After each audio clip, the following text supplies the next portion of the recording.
Do all banks go bankrupt at some point of time?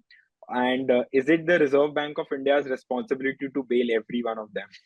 I think over the last 3-4 years, people don't give enough credit to what the regulator has really ensured or helped ensure in India is not go through another leg of financial instability when the entire world clearly had no clue what's happening.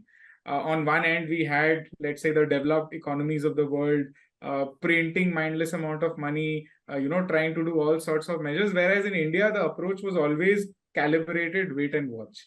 And I think at the same time, what the regulator really did in the last 2 years was also clean up the banking system in a very big way. Today, we see the NPA numbers are sort of being reported at a record low level.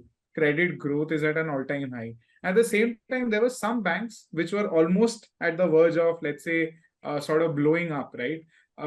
Take the example of, let's say, Yes Bank, right? That's something which at some point faced existential crisis, but the RBI sort of swiftly got in. It sort of ensured that it had joint ownership with most of the largest banks, obviously with SBI sort of leading the pack. And I mean, let's look at another, and we've seen multiple blow ups happen, right? Not to the level where the bank had to sort of shut down, because if a bank shuts down, it sort of sends a big sort of trust shockwave across the system, not just with lenders but also with borrowers. So it's imperative that just for the overall sort of stability of the country, you don't allow these things to happen, which is why the role of the regulator really becomes very important. Having said that, we saw other examples also. We saw Lakshmi Vilas Bank sort of being, I mean, DBS sort of integrating, or Lakshmi Vilas will be integrating into DBS Bank. There was another merger that happened with the Unity Small Finance Bank that came up. Bharat Pay sort of getting that license with another small bank, which was also at a verge of sort of blowing up. So that way, I think the regulator really has done a good job and has demonstrated that they would ideally not have a situation sort of end up into being such a, sort of blowing up. Secondly, I think what is important is that in India, the RBI has actually defined something called D-SIBs, which is domestically systematically important banks. Now, what does this mean? This basically means that in India, once you become a D-SIB, so in India currently 3 banks are D-SIBs, which is SBI, HDFC Bank and ICICI Bank.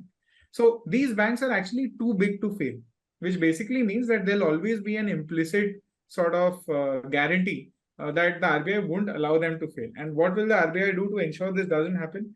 Their liquidity requirements will be a little on the higher side, which basically means that as a normal bank, if let's say I have to maintain 100 rupees as liquidity in my balance sheet, these banks would probably have to maintain 105 rupees, or let's say 100.5 rupees. So the RBI ensures that there are these additional buffers so that these banks do not fail, or they are too big to fail.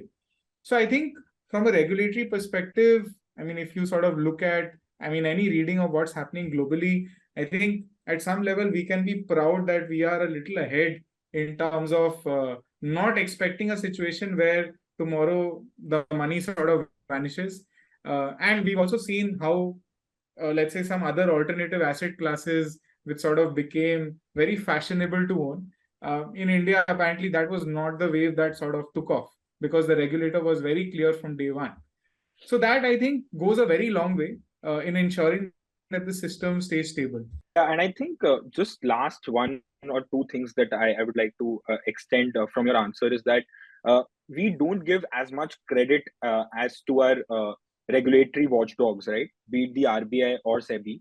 Time and again, we have seen how these big institutions are on the brink of bankruptcy or blowing up, and how every time either RBI or SEBI on the capital market side comes in and sort of handholds these different organizations in a brilliant way.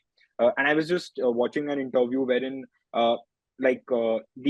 the host was discussing how there have been so many bank failures in the US, but the banking failures have happened in India as well.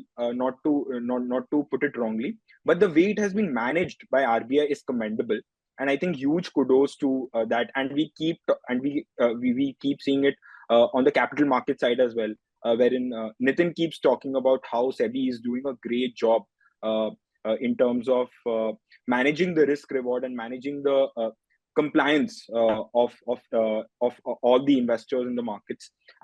And similar, like, great entrepreneurs in the capital markets keep giving huge congratulations to SEBI and RBI. So I think we don't talk much about it, but I think huge kudos to both RBI and other regulators in India, the way they manage their respective spaces.